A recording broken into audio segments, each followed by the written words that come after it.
स्वागत है ब्रेक के बाद। आप देख रहे हैं डीडी न्यूज पर। इस वक्त जैसा ब्रेक पर जाने से पहले बताया था कि ममता बनर्जी ने एक बार फिर से वकील का कोट पहन लिया, लेकिन किन की वकालत कर रही हैं, ये सवाल उठ रहा है। किन की वकील है ममता बनर्जी? पश्चिम बंगाल की पूर्व सीएम ममता बनर्जी एक बार फिर से वकील की अवतार में आई। कलकत्ता हाईकोर्ट में वकील का गाउन पहनकर पहुंची ममता बनर्जी। इससे पहले सुप्रीम कोर्ट में भी नजर आ चुकी हैं वकील के तौर पर। सुप्रीम कोर्ट में किस मामले पर? एसआईआर पर। उस समय जब सुनवाई हो रही थी तो वकील बनी थी ममता बनर्जी। अब कलकत्ता हाईकोर्ट में एक बार फिर से वकील के रूप में आई हैं। दरअसल 2021 में पश्चिम बंगाल में जो चुनाव हुआ था उसके बाद हिंसा का बहुत सारा मामला आया था। तो सवाल यह कि क्या हिंसा करने वालों के बचाव के लिए वकील बनी है क्या ममता बनर्जी? चुनाव के बाद उस समय हुई हिंसा में 61 लोगों की जान गई थी। ममता बनर्जी की पार्टी तृणमूल कांग्रेस के कार्यकर्ताओं पर इन मामलों में गंभीर आरोप लगे थे और ये जो 61 लोग मारे गए थे उनमें ज्यादातर बीजेपी के या तो कार्यकर्ता थे या समर्थक थे। उस समय हजारों लोग अपना घर बार छोड़ने के लिए मजबूर हुए थे, पड़ोसी राज्यों में जाकर शरण ली थी। लेकिन इस बार 2026 का अगर विधानसभा चुनाव देखिए तो अपेक्षाकृत बहुत कम हिंसा हुई है। चुनाव के बाद हालांकि करीब आधे दर्जन लोग हिंसा के शिकार हुए हैं इस बार भी, लेकिन अभी भी पश्चिम बंगाल में केंद्रीय सुरक्षा बलों के जवान मौजूद हैं और पश्चिम बंगाल की जो नई शुभेंदु सरकार है उसने सुरक्षा के लिए सख्त निर्देश भी दिए हैं और विपक्षी नेताओं ने भी सुरक्षा के लिए जो शुभेंदु सरकार है उसकी तारीफ की है। मुख्यमंत्री शुभेंदु अधिकारी लगातार पुलिस को और सुरक्षा बलों को निर्देश दे भी रहे हैं। लेकिन इन सब के बीच पश्चिम बंगाल भाजपा ने कहा कि जैसा ममता बनर्जी ने किया है वैसा ही वो भुगतेंगी और दूसरी ओर वो ये भी कह रही हैं कि अब कोई काम नहीं है, वो यही कर रही हैं, यानी कि तंज किया पश्चिम बंगाल बीजेपी ने। अब तो high court, supreme court, lower court उनका यही पैरेड चलेगा, क्योंकि जो कुकर्म उन्होंने किया है, जो कानून के खिलाफ काम किया है, तो उसका अदालत में ही फैसला होगा और इसलिए बाकी उनका मंत्री, मुख्यमंत्री, बाकी नेता सबको ये परेड में भाग लेना पड़ेगा। लेकिन टीएमसी के नेता कुणाल घोष ने कहा कि ममता बनर्जी बंगाल की जनता के लिए लड़ाई लड़ रही हैं।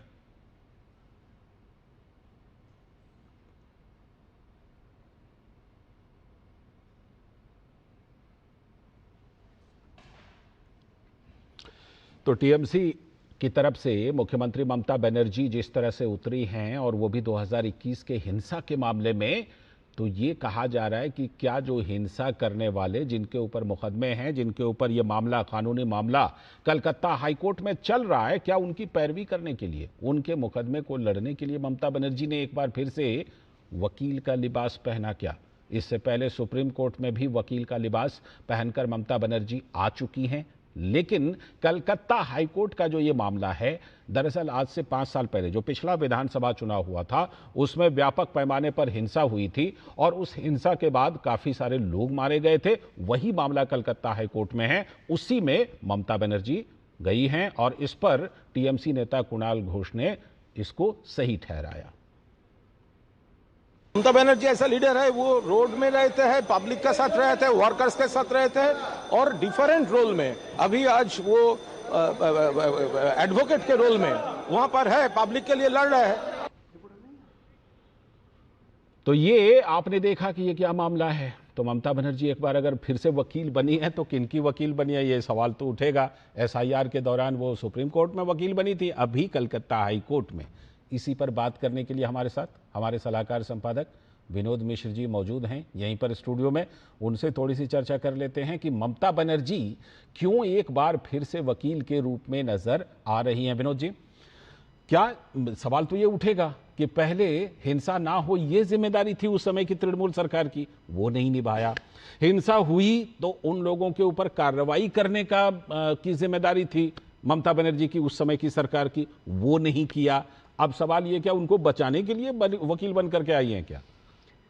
लाल जी, सबसे तो बड़ी बात यह है कि आप ये देखिए, ममता बनर्जी इतने सीजन्ड पॉलिटिशियन, 7 बार के एमपी, 3 बार के चीफ मिनिस्टर और अभी अभी आप सोचिए शुभेंदु सरकार के साथ 1 हफ्ते नहीं हुए, इतना तो धैर्य रखना चाहिए था कि सरकार का इंतजार करते कि सरकार किस तरह के फैसले ले रहे हैं, बिल्कुल सरकार किस तरह के अभी जो लोगों के सिक्योरिटी से लेके हर इशू पे किस तरह का रुख दिखा रही है, तो तब इसके बाद अगर रिएक्ट करती तो मुझे लगता है देश में एक अच्छा उसका एक मैसेज जाता। लेकिन ममता बनर्जी डे फर्स्ट से जो कर रही हैं कि रिजनेशन नहीं देंगे, उसके बाद लगातार जिस तरह से मीडिया में अपनी सुर्खियां ले रही है, तो मुझे लगता है ये गॉन पहनना ममता बनर्जी का सिर्फ हेडलाइन की कोशिश है। बिल्कुल। लोगों ने आपको घर बैठना की बात तो मैं नहीं कहूँ, लोगों ने आपको कम से कम अभी मौका दिया है कि आप कम से कम रिव्यू करें, अपनी समीक्षा करें, अपनी चिंतन करें, तब फिर आप आगे बढ़े तो शायद ज्यादा बेहतर। सौरभ दत्ता भी जुड़ गए हैं। सौरभ दत्ता बताएंगे। सौरभ दत्ता, क्या आज क्या सुनवाई हुई जो कि ममता बनर्जी को एक बार फिर से वो पहनना पड़ा वकील वाला लिबास? ऐसी क्या सुनवाई थी भाई, किनको बचाने के लिए उतरी?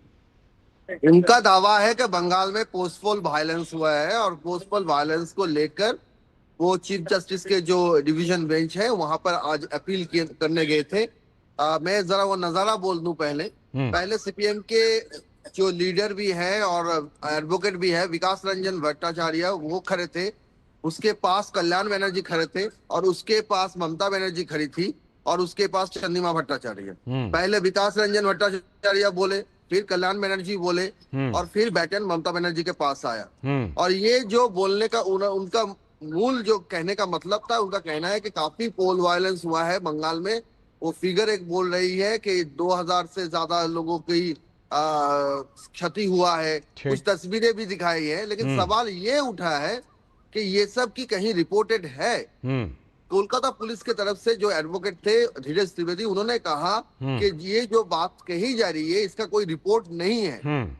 कितने सारे एफआईआर दर्ज हुए हैं। ठीक है। तो ममता बनर्जी का कहना है कि उनके ऊपर भी हमला हुआ है, वो डर के मारे वो थाने नहीं निकलने जाती है, अभी ऑर्डर रिजर्व है। समझ गया। लेकिन दरअसल ममता बनर्जी और टीएमसी जो है आज उनको इस बार के बारे में बात कर रही हैं। ठीक है, इस बार जो आरोप लग रहे हैं उसका मुद्दा उठा रही हैं, जबकि पिछली बार 61 लोग मारे गए थे। फिलहाल आगे इस पर हम लोग बात करते रहेंगे कभी। सौरभ, फिलहाल समय की कमी है। शुक्रिया आपका बहुत बहुत जुड़ने के लिए, और विनोद जी साथ में आपका भी बहुत बहुत शुक्रिया जुड़ने के लिए और इस पर बात करने के लिए। और इसी के साथ आज के इस वक्त में इतना ही। पूरी टीम को दीजिए अनुमति। नमस्कार।